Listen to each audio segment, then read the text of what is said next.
व्यक्ति की क्षमता का वर्गीकरण। अप्रत्याशित महिला की आवाज इतनी कोमल थी कि उससे हृदय विदारक अनुभूति हुई। इस कोमलता के तहत जियोयान को अपनी मानसिक शक्ति के बावजूद थोड़ा अनुपस्थित महसूस हुआ। एक क्षण बाद वह अंततः आवाज के स्रोत का अनुसरण करते हुए तंबू के अंदर देखने लगा। तंबू की छाया में हरे कपड़े पहने एक महिला मुस्कुराते हुए सुंदर ढंग से खड़ी थी। उसके सुंदर चेहरे पर मुस्कान गर्मजोशी से भरी थी और उसकी आंखें तेजी से चारों ओर देख रही थीं। उसकी निगाहों में कोमलता ऐसी थी जैसे चुपचाप बहता हुआ स्वच्छ जल, जिससे लोग उस महिला की विशेष जीवंत सौम्यता से मदहोश हो जाते थे। वह महिला शियाओ यू और अन्य लोगों की तुलना में काफी वृद्ध लग रही थी। विशाल और उत्कृष्ट मुद्रा वर्षों के अनुभव द्वारा गढ़ी गई परिपक्व सुंदरता को प्रकट कर रही थी। इस तरह की प्राकृतिक सुंदरता जियाओ यू और इन अपरिपक्व लड़कियों की सुंदरता से कहीं बढ़कर थी। जियोयान ने अपनी नजर महिला पर घुमाई। हालांकि इस महिला की उपस्थिति जुनएर और शियाओ यू से थोड़ी कम थी, लेकिन उसका वास्तविक सौम्य स्वभाव कुछ ऐसा था जिसने जियाओयान को आश्चर्यचकित कर दिया। सामने वाली महिला पानी की तरह कोमल थी, जो सौम्यता की प्रतिमूर्ति थी। जब से यह महिला प्रकट हुई, जियोयान को एहसास हुआ कि तंबू में कुछ युवा पुरुष छात्रों की निगाहें चुपचाप भावुक हो गई थीं। उन्होंने जो नजरें उस पर डाली, उनमें भी एक अवर्णनीय भावना छिपी थी। इस घटना को जानने के बाद जियोयान ने तुरंत चुपचाप अपना सिर हिला दिया। ऐसा लग रहा था कि इन लड़कों को उस महिला पर किसी तरह का क्रश था, जो कोई आश्चर्य की बात नहीं थी।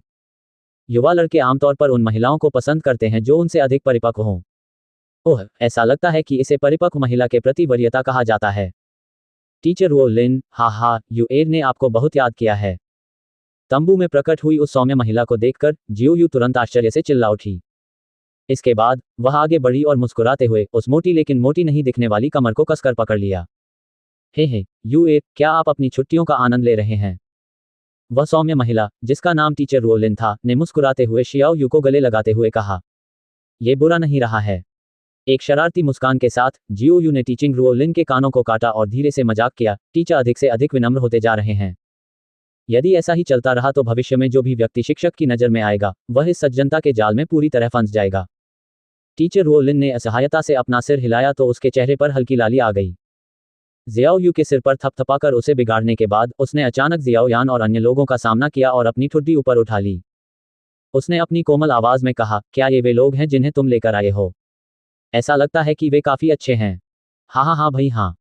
गर्व से अपनी छाती उठाते हुए जियाओ यू ने अपना सिर झुकाया और लुओबू को घूरते हुए धीरे से शिकायत की, वह आदमी अधिक से अधिक घमंडी होता जा रहा है। तुम्हें किसने कहा कि उसे जानबूझकर भड़काओ? आपको उसके मन में आपके प्रति जो भावनाएं हैं, उन्हें जानना चाहिए। किसी दूसरे आदमी के साथ उसकी आंखों के सामने इतनी अंतरंगता से काम करने के बाद यह अजीब बात होगी अगर उसे चीजों को मुश्किल बनाने का कोई बहाना न मिल जाए। शिक्षक रोलिन ने असहाय होकर कहा, इससे मेरी उसके प्रति नापसंदगी और बढ़ेगी। जियो यू ने अपने होठों को मोड़कर कहा। अपना सिर हिलाते हुए रोलिन ने जियो यू को छोड़ दिया। वह धीरे धीरे आगे बढ़ी और तपती धूप में 10 से अधिक विद्यार्थियों से मुस्कुराते हुए बोली, प्रिय विद्यार्थियों, अंदर आइए। उसे बोलते हुए सुनकर नए छात्र, जो तपती धूप में पसीना बहा रहे थे, तुरंत खुशी से भर गए। वे जल्दी से उठे और थके हुए से तंबू की छाया में चले गए। ये कहना होगा कि यद्यपि नए छात्रों का उत्साह कम करने का ये तरीका थोड़ा निर्दयी था, फिर भी ये प्रभावी था। कम से कम तंबू में प्रवेश करने वाले नए छात्रों का अहंकार, जब वे पहली बार आए थे, की तुलना में बहुत कम हो गया था। वे सभी तंबू की छाया में चले गए, उनकी आंखें लगातार तंबू के अंदर घूम रही थीं। सभी के चेहरे पर सौम्यता से भरी मुस्कान बिखेरते हुए शिक्षिका रोनिंग ने आखिरकार अपनी नजर जियोयान के चेहरे पर डाली। वह मुस्कुराए और धीरे से बोली, लुओबू का कोई बुरा इरादा नहीं है। इससे पहले वह थोड़ा क्रोधित था, इसलिए उसकी हरकतें थोड़ी लापरवाही भरी थीं। कृपया उसे दोष मत दीजिए। हाँ, टीचर मजाक कर रहे होंगे। मैं एक अच्छे स्वभाव वाला व्यक्ति हूँ। मैं लुओबू सीनियर को दोष क्यों दूं? जियोयान ने अपना सिर रगड़ा और शर्म से मुस्कुराया। ये सुनकर तंबू में बैठे अधिकांश लोगों की आंखें घूम गईं और वे मन ही मन हंसने लगे। क्या इस व्यक्ति को यह महसूस नहीं हुआ कि एक वरिष्ठ को बुरी तरह पीटने के बाद ये शब्द कहना थोड़ा हास्यास्पद था? अपने सामने मुस्कुराते हुए युवक को गौर से देखने के बाद शिक्षिका रोनिंग ने अपनी लंबी पलकें झपकाईं। उसे यह अंदेशा था कि इतने वर्षों तक अध्यापिका रहने के बाद आखिरकार उसे एक ऐसा छात्र मिला है जो उसे सबसे ज्यादा सिरदर्द देगा। अपनी कल्पना को उड़ान भरने के बाद शिक्षिका रोलिन ने अपना सिर हिलाया और 2 पुरुष छात्रों को बेहोश हो चुकी जीला को अंदर लाने का आदेश दिया। उसने अपना सिर नीचे किया और गेला के घावों को देखा। तुरंत उसने अपनी भौहें एक साथ दबा लीं और निर्दोष दिखने वाले जियाओयान को निंदा के साथ देखा। उसकी निगाहों के पूरे बल से प्रहार किए जाने पर जियोयान को लगा कि उसके अंदर कांप रहा है। उसके मुंह का कोना फट गया, लेकिन वह विचलित नहीं हुआ। एक पल के लिए भौहें सिकोड़कर सोचने के बाद शिक्षिका रुओनिंग ने अपना साफ सफेद हाथ बढ़ाया और पुरुष छात्रों की ईर्ष्या भरी निगाहों के नीचे तुरंत गेला के हाथ को हल्के से छू लिया। एक हल्के नीले रंग की नम ऊर्जा उसके हाथ द्वारा निर्देशित हुई। जैसे ही वह जीला के शरीर में प्रवेश कर रही थी, उसके शरीर में अव्यवस्थित डू क्यूई को शांत करने में मदद मिली और जियोयान के कारण हुई कुछ चोटों को ठीक करने में मदद मिली। डू क्यूई के विभिन्न वर्गीकरणों में से जल प्रकार डू क्यूई सबसे कोमल प्रकार था। किसी भी उपचारात्मक दवा के अभाव में घावों के उपचार के लिए जल प्रकार डू क्यूई सबसे उपयुक्त विकल्प था। इसलिए जल प्रकार के डू क्यू चिकित्सकों को आमतौर पर मोबाइल हीलिंग मेडिसिन के रूप में भी जाना जाता था। कई भाड़े के सैनिकों के समूहों में जल तत्व क्यूई तकनीक से युक्त व्यक्ति का होना अनिवार्य था। आखिरकार जब साथी सदस्य गंभीर रूप से घायल हो जाते थे तो केवल पानी या लकड़ी के प्रकार की डू क्यूई ही सदस्य को ठीक होने के लिए पर्याप्त समय देने में सक्षम होती थी। शिक्षक रुओनिंग की डू क्यूई की गर्मी के तहत बेहोश जीला जल्दी से कराह के साथ जाग गई। अपनी आंखें खोलकर और अपने बगल में मुस्कुराते हुए शिक्षक रुओनिंग को देखकर पूर्व की आंखें नशे और पूजा से भर गईं। तुरंत ही वह शर्मिंदा होकर उठ खड़ा हुआ। उसकी नज़र जियाओयान पर पड़ी और उसने कायरता से अपनी आंखें छिपा लीं। क्या आप ठीक हो? अपना सिर छुड़ाते हुए रुओलिन ने धीरे से पूछा। धन्यवाद शिक्षक। गेला ने कृतज्ञतापूर्वक अपना सिर हिलाया। ये जानकर अच्छा लगा कि आप ठीक हैं। मुस्कुराते हुए शिक्षक रुओलिन ने मुड़कर नेता की कुर्सी पर सुरुचिपूर्ण ढंग से बैठ गए। पूरी मुस्कान के साथ वह तंबू में एकत्र हुए नए छात्रों को देख रही थी। उसने अपना सफेद हाथ हिलाया और उसकी उंगली में अंगूठी चमक उठी, जबकि बकरी की खाल से बना एक हरा स्क्रॉल और एक कलम उसके हाथों में दिखाई दिए। अपनी आंखें उठाकर शिक्षिका रुओलिन आलसी भाव से मुस्कुराए। प्रिय छात्रों, परीक्षा उत्तीर्ण करने पर बधाई। अब यह माना जा सकता है कि आपने जियानान अकादमी में प्रवेश ले लिया है। चूंकि स्कूल में विद्यार्थियों को उनकी क्षमता के अनुसार विभाजित करने की आवश्यकता होती है, इसलिए मुझे आपकी वर्तमान वास्तविक क्षमता जानने की आवश्यकता होगी। 8 डुआन क्यूई क्षमता की दृष्टि से एफ श्रेणी से संबंधित होगा। जियानान अकादमी में प्रवेश के लिए यह न्यूनतम आवश्यकता है। 9 डुआन क्यूई क्षमता के मामले में ई वर्ग से संबंधित होगा। 1 सितारा 2 जय डी श्रेणी, 2 सितारा 2 जय सी श्रेणी। इस प्रकार आगे बढ़ते हुए उच्चतम श्रेणी एस श्रेणी है, जो उन लोगों के लिए है जो 5 सितारा डू जे हैं। बेशक यह उन लोगों तक ही सीमित है जो 20 वर्ष से कम उम्र के हैं। हे 1 दशक से अधिक समय से जियानान अकादमी में केवल एक ही छात्र आया है जिसमें एस श्रेणी की क्षमता है। अब वह छोटी चुड़ैल अकादमी में काफी अविश्वसनीय है। अपने लाल होठों को ढांकते हुए और धीरे से हंसते हुए रुओलिन की लंबी और पतली पलकें हल्के से झपकीं। मुझे वास्तव में छोटी चुड़ैल के समान कक्षा में किसी से मिलने की कोई असाधारण उम्मीद नहीं है, लेकिन अगर मैं बी या सी कक्षाओं में से किसी को प्राप्त कर सकूं तो मैं संतुष्ट हो जाऊंगा। इस बिंदु पर बोलते हुए रुओलिन चुपके से जियोयान और जूनेर के सामने आ गई। उसकी समझ से तंबू में उपस्थित सभी लोगों में से केवल इन 2 लोगों ने ही उसे अप्रत्याशित अनुभूति दी। उसने पूर्वानुमान लगाया कि उन दोनों की ताकत सी श्रेणी से कम नहीं होगी। वह अकेली नहीं थी जो अनुमान लगा रही थी।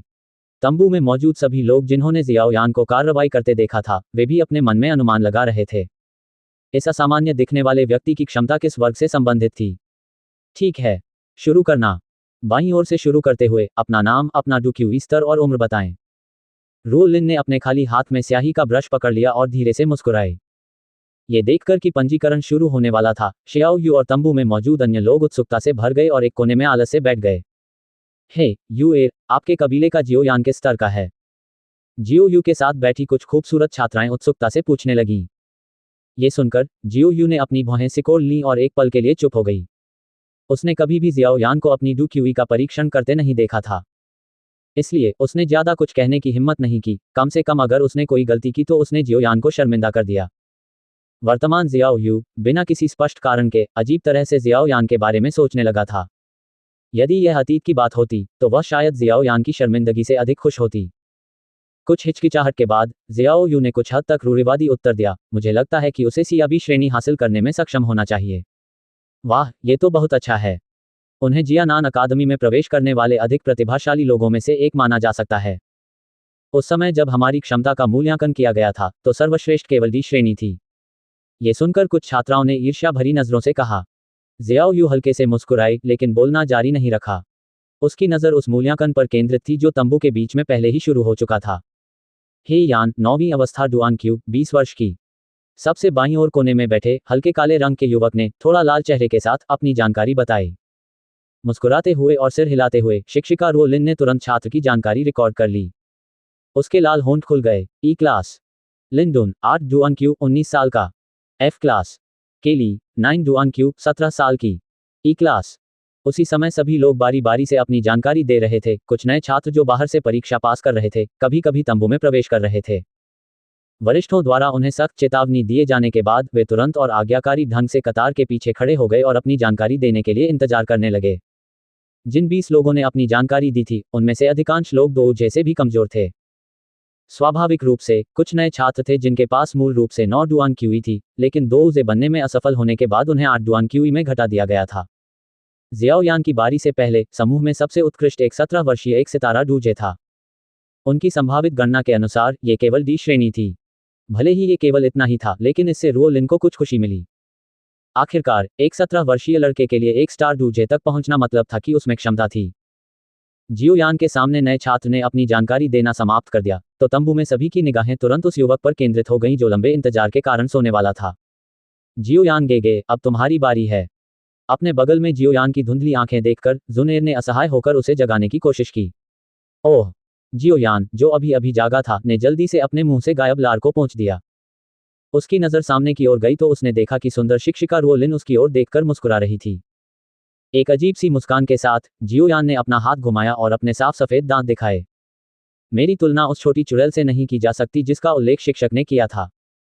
सब कुछ हिसाब लगाने और बार बार अपना वजन मापने के बाद ऐसा लगता है कि मुझे मुश्किल से ही इस श्रेणी में गिना जा सकता है। ओह! जियोयान के कुछ पछतावे भरे शब्द मुश्किल से उसके मुंह से निकले थे कि फुसफुसाहट से भरा तंबू अचानक शांत हो गया।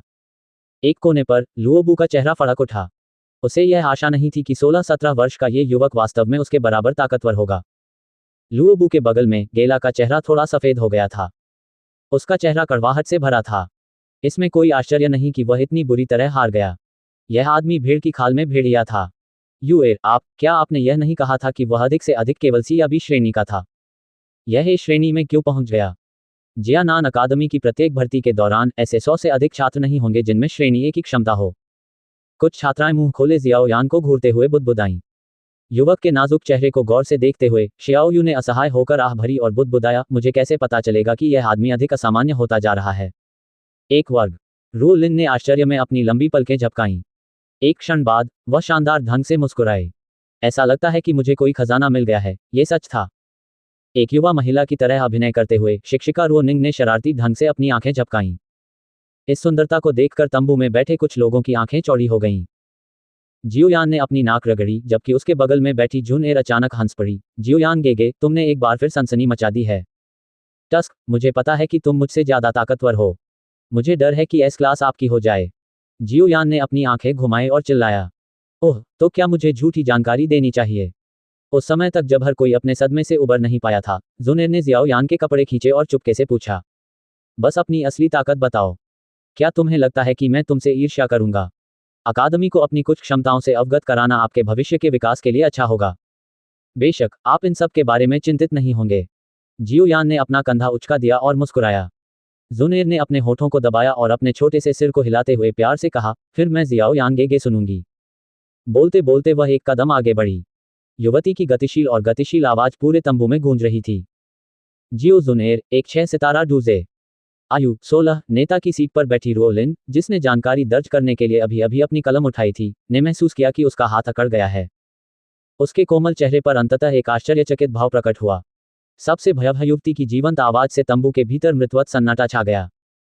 सबकी निगाहें जियाओयान के बगल में हरे रंग की पोशाक में मुस्कुराती हुई युवती पर केंद्रित थीं।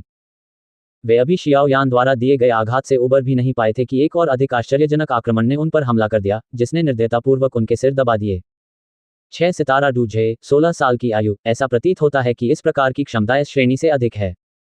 ये प्रतिभा अकादमी की उस चुड़ैल से भी अधिक महान थी। खामोश तंबू को देखकर जियोयान ने कड़वी मुस्कान के साथ अपना सिर हिलाया। जुनेर ने जो जानकारी दी थी वह भी उनकी उम्मीदों से परे थी।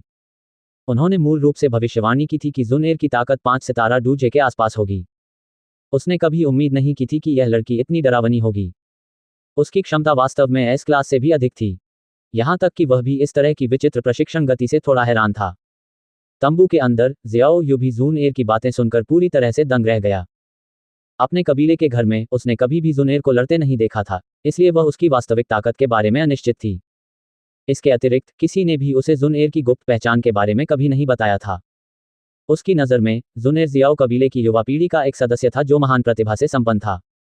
उसने कभी उम्मीद नहीं की थी कि उसकी प्रतिभा वास्तव में इतनी महान होगी। अकादमी में चुड़ैल को अंततः अपना हमशक्ल मिल जाएगा। ज़ियाओ यू ने अचानक फूट फूट कर हंसते हुए अपना सिर हिलाया। तंबू के कोने पर लुओबो और गेला हरे कपड़े पहने युवती को घूर रहे थे, उनके चेहरे पर भय का भाव था। चीजों को मुश्किल बनाने के अपने पिछले प्रयास को याद करते हुए तुरंत ही उनके चेहरे पर ठंडा पसीना आ गया। वे मन ही मन आनंदित हुए। सौभाग्य से उन्होंने अभी तक उस छोटी सी सुंदरी को नाराज नहीं किया था। हालांकि जब वे दोनों खुश थे तो उन्हें यह नहीं पता था कि जिस क्षण उन्होंने जियोयान को उकसाया था, उन्होंने पहले ही जुनेर के दिल में सबसे बुरा प्रभाव छोड़ दिया था। तंबू में काफी देर तक सन्नाटा छाया रहा, फिर धीरे धीरे सभी लोग सामान्य होने लगे। उन्होंने एक दूसरे को देखा, उनके दिल हल्के हल्के धड़क रहे थे। टस्क टस्क, मुझे उम्मीद नहीं थी कि मैं वास्तव में एक नए छात्र से मिलूंगा जिसकी क्षमता इस क्लास से अधिक है। के लगता है मेरी किस्मत बहुत अच्छी है। उसके चेहरे पर दिख रहा आश्चर्य धीरे धीरे कम हो गया, क्योंकि टीचर वोलिन की चमकती आंखें जुनेर को घूर रही थीं। एक क्षण बाद वह अचानक मुस्कुराई। इस बार जियानान अकादमी में सबसे उत्कृष्ट नया छात्र निस्संदेह जुनेर है। शिक्षक रुओलिन का मूल्यांकन सुनकर जुनेर मुस्कुराई, लेकिन उम्मीदों के विपरीत उसने अपना सिर हिला दिया। ओह! जुनेर की हरकत से स्तब्ध होकर रुओलिन ने अनिश्चितता से अपनी आंखें झपकाईं और अविश्वास भरी आवाज में झिझकते हुए पूछा, क्या आपसे भी अधिक उत्कृष्ट कोई है? हाँ, टीचर रुओलिन। जुनेर ने अपना सिर हिलाया। उसकी साफ आंखों में चांद सी मुस्कान थी, जो बेहद प्यारी लग रही थी। उसकी तुलना में जुनेर कुछ भी महान नहीं है। शिक्षक रुओलिन की भौहें बिना कोई निशान छोड़े हिल गईं। एक 16 वर्षीय 6 सितारा दोउजे। क्या उस व्यक्ति की नज़र में ये सब कुछ नहीं था? अध्यापिका रुओलिन ने अपना सिर हिलाया। हालांकि अपने दिल की गहराइयों में वह इस बात पर विश्वास नहीं कर रही थी। उसने फिर भी कुछ उत्सुकता से पूछा, वह कौन है? जुनेर के पास जियाओयान को असहज महसूस हुआ जब उसने उसकी बातें सुनी। निश्चित रूप से शिक्षिका रुओलिन के प्रश्न पूछने के बाद जुनेर ने चुपचाप अपना सुंदर चेहरा झुकाया। उसकी आंखें शरारत से भर गईं क्योंकि वह जियाओयान को घूर रही थी। तंबू में सभी की निगाहें जुनेर की दिशा में चली गईं और अंततः जियाओयान पर टिक गईं, जिसने असहाय होकर हार मान ली। जिस व्यक्ति की ओर जुनेर की नज़र ने इशारा किया था उसे देखकर शिक्षिका रुओलिन एक पल के लिए स्तब्ध रह गईं और तुरंत बोली, जुनेर, जियोयान की प्रतिभा वास्तव में असाधारण है। ए श्रेणी की संभावना उसे अकादमी के नए छात्रों में शीर्ष 100 में शामिल कर देगी। लेकिन यह अभी भी आपके से कमजोर है। हाँ, सही है जुनेर जूनियर, उसकी प्रतिभा काफी अच्छी हो सकती है, लेकिन जब आपकी तुलना की जाती है तो उसे अभी भी एक लंबा रास्ता तय करना है। एक कोने में लुओबू हंसा। वास्तव में लुओबू ही ऐसी सोच रखने वाले अकेले व्यक्ति नहीं थे। पूरे तंबू में 2 या 3 लोगों को छोड़कर बाकी सभी लोग जियाओयान को संदेह भरी नजरों से देख रहे थे। आखिरकार ए श्रेणी की क्षमता वास्तव में बहुत मजबूत थी, लेकिन जुनेर की क्षमता, जो एस श्रेणी से भी अधिक थी, अत्यधिक मजबूत थी। दोनों की तुलना करने पर पता चला कि दोनों में बहुत बड़ा अंतर है जिसे पाटना कठिन है। जुनेर ने लुओबू को घूर कर देखा, जो मुस्कुराहट से भरा था, लेकिन उसने उसे जवाब देने की जहमत नहीं उठाई। उसकी ठंडक के कारण लुओबू, जो उससे अधिक करीबी रिश्ता चाहता था, शर्मिंदा महसूस करने लगा। जिस तरह से जुनेर ने जियोयान को घूर कर देखा, उसे देखकर टीचर वोलिन ने अपनी भौहें दबा लीं। उसकी विचारशील निगाह असहाय दिखने वाले जियाओयान पर गई और धीरे से कहा, क्या जियाओयान कुछ छुपा रहा था? अरे यूएर, वे क्या करने की कोशिश कर रहे हैं? मुझे मत बताओ कि यह वास्तव में वैसा ही है जैसा शिक्षक ने कहा है और जियोयान अभी भी कुछ छुपा रहा था। तंबू में स्थिति को देखते हुए जियाओ यू के बगल में बैठी महिला छात्रों ने उत्सुकता से पूछा। जियाओ यू ने कोई जवाब नहीं दिया। उसने अपनी भौहें सिकोड़ लीं, जबकि उसके चेहरे का भाव बदल गया। जुनेर की याद दिलाने पर उसे अचानक याद आया कि जियाओयान। ऐसा प्रतीत होता है कि उनके प्रशिक्षण में 3 वर्ष का अंतराल था। उन 3 वर्षों के दौरान किसी अजीब कारण से उसकी ताकत न केवल बढ़ी, बल्कि वह और भी कमजोर होती चली गई। फिर इन 1.5 सालों में जियोयान को ऐसा लगा। 3 डुआन क्यूई से बलपूर्वक उठकर 4 सितारा डूजे बनना। यदि इसे अलग अलग समय खंडों में विभाजित किया जाए तो ये भयावह प्रशिक्षण गति ऐसी थी जिसका मुकाबला जुनेर भी नहीं कर सकती थी। जियोयान की ताकत के कारण लगभग भूली जा चुकी इस जानकारी को याद करते हुए जियोयू ने धीरे धीरे एक ठंडी आह भरी। अब जाकर उसे सही मायने में समझ में आया कि वह युवक, जो आमतौर पर उसे गुस्सा दिलाना पसंद करता था, कितना भयानक था। उन्होंने कहा, इसे छुपाना नहीं माना जा सकता। मेरी स्थिति ऐसी है जिसके बारे में वुतान शहर में हर कोई थोड़ा बहुत जानता होगा। सभी का ध्यान अपनी ओर आकर्षित होने के कारण जियोयान पहले तो चुप रहा, फिर उसने कंधे उचकाए और मुस्कुराया। क्या आपके लिए इसके बारे में मुझे बताना संभव है? अकादमी को प्रत्येक छात्र की क्षमता के बारे में स्पष्ट जानकारी होने से अकादमी उन्हें बेहतर ढंग से मदद कर सकेगी। इससे कोई नुकसान नहीं हुआ है।